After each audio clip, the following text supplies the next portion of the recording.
गांव करौली में बहुत दिन से बारिश नहीं होने के कारण सब कुछ सूख गया था। खेत बंजर हो चुके थे, तालाबों का पानी खत्म हो चुका था और उम्मीदें खत्म होती जा रही थीं। उसी गांव में रघु नाम का एक किसान रहता था। एक दिन रघु अपने सूखे खेत में खड़े होकर खुद से बातें कर रहा था। हे भगवान, ये कैसी मुसीबत है। अब तो कुछ नहीं बचा। अगली बार बीज लाने का भी पैसा नहीं है। क्या करूं, कुछ समझ नहीं आता है।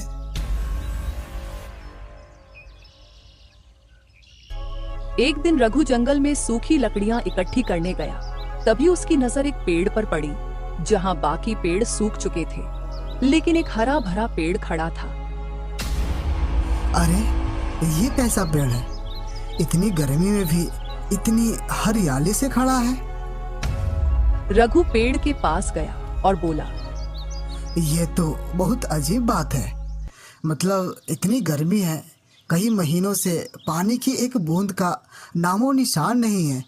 आसपास के सारे पेड़ सूख चुके हैं, फिर भी ये पेड़ इतना हरा भरा कैसे है? अचानक पेड़ से एक धीमी आवाज आई। मैं चंपा हूँ, इस पेड़ की आत्मा।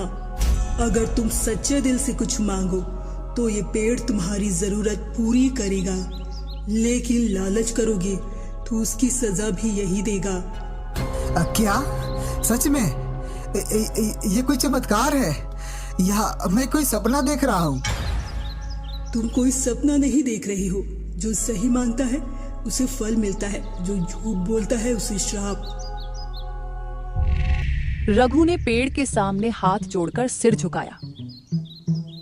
मुझे सिर्फ उतना चाहिए जिससे मेरी जमीन फिर से हरी हो जाए और परिवार कभी भूखा ना सोए। पेड़ से एक नीला, चमकदार और अनोखा फल गिरा।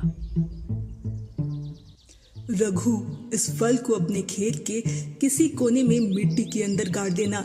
इस गर्मी में भी तुम्हारे खेत में फसल की उपज होती रहेगी। रघु ने वैसा ही किया।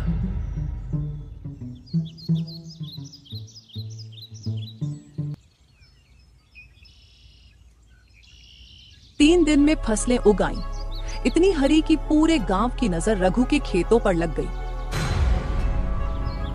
उसी गांव में भीमा नाम का एक लालची और घमंडी आदमी रहता था। भीमा भी रघु का खेत देखकर हैरान था। इतनी हरियाली, ये तो जादू है।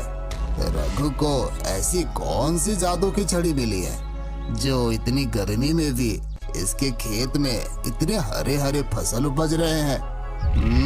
पता लगाना होगा इसके हाथ कौन सा ऐसा खजाना लगा है। रात को जब रघु अपने घर में अपनी पत्नी को उस पेड़ की कहानी सुना रहा था,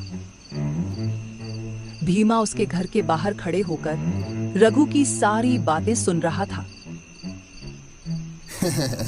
वाह रघु, इतनी बड़ी राज की बात तुमने भीमा से छुपाई। अब मेरी बारी है। मैं तो सीधे एक बोरी सोना ही मांग लूंगा, उसके बाद मैं पूरे गांव पर राज करूंगा। भीमा सुबह पेड़ के पास जाता है और नाटक करता है। हे देवी चंपा, मैं बहुत गरीब हूँ, कुछ पैसे दे दो वरना मेरा परिवार भूखा मरेगा। तू झूठ बोलता है, मैं तुम्हारे मन को पढ़ सकती हूँ। नहीं देवी चंपा, मैं झूठ नहीं कह रहा। मेरी पत्नी और मेरे बच्चे कई दिनों से भूखे हैं। अन्न का एक दाना भी हमें नसीब नहीं होता। मेरी मदद करो देवी। तू लालची है भीमा, तुम्हारी इच्छा मैं कभी पूरी नहीं करूंगी। तुम कौन होती हो ये फैसला करने वाली? मुझे तुमसे बस एक बोरी भरकर सोना चाहिए। मुझे मेरा सोना दो, मैं चुपचाप यहाँ से चला जाऊंगा, वरना अंजाम बहुत बुरा होगा। सोना नहीं, अब तुझे श्राप मिलेगा लालची इंसान। तुझे श्राप दिया जाता है। अब तू किसी को नहीं देख सकेगा और हमेशा गरीबी में ही जिएगा।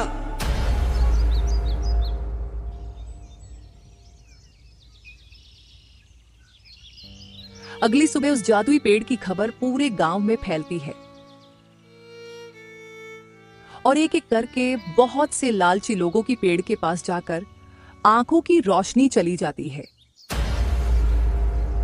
ये पेड़ तो श्राप है, इसे जला देना चाहिए।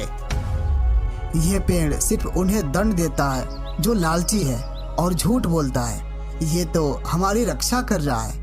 इस पेड़ को हानि पहुंचाना सही नहीं होगा। हाँ, तुम तो तरफदारी करोगे ही। उस श्रापित पेड़ ने तुम्हारी इतनी मदद जो की है, हमें उस पेड़ को काट देना चाहिए, नहीं तो एक एक करके पूरे गांव की आंखों की रोशनी चली जाएगी।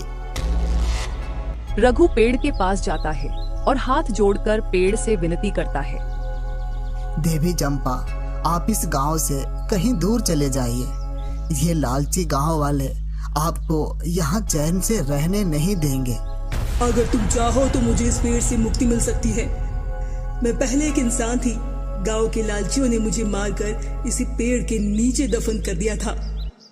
तो आप बदला ले रही हैं? नहीं, मैं न्याय कर रही हूँ। अगर तुम चाहो तो मुझे मुक्त कर सकते हो। तभी वहां फिर से गांव के 2 लालची इंसान आ जाते हैं, सोने की उम्मीद में। हमें भी एक मौका दो, हम भी कुछ मांगेंगे। पेड़ फिर से हिलता है, आकाश में बिजली गिरती है। सब डर के वहां से भाग जाते हैं।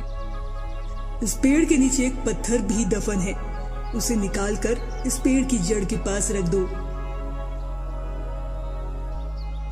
चंपा के बताए अनुसार रघु उस पत्थर को निकालकर पेड़ की जड़ों के पास रख देता है। एक तेज रोशनी निकलती है और चंपा की आत्मा उस पेड़ से निकलकर रघु के सामने आ जाती है। अब मैं मुक्त हूँ, ये गांव भी मुक्त है। तुम्हारा दिल से धन्यवाद रघु। आखिरी बार मांगो, तुम्हें जो चाहिए सब मिलेगा। मुझे कुछ नहीं चाहिए देवी, आप बस इस गांव में हरियाली ला दो और सबकी आंखों की रोशनी भी वापस कर दो। उसी रात बारिश होने लगती है। गांव में फिर से हरियाली लौट आती है। सबकी आंखों की रोशनी भी वापस चली आती है। भीमा सच्चे दिल से माफी मांगता है। मैंने गलती की, क्या मुझे माफी मिलेगी?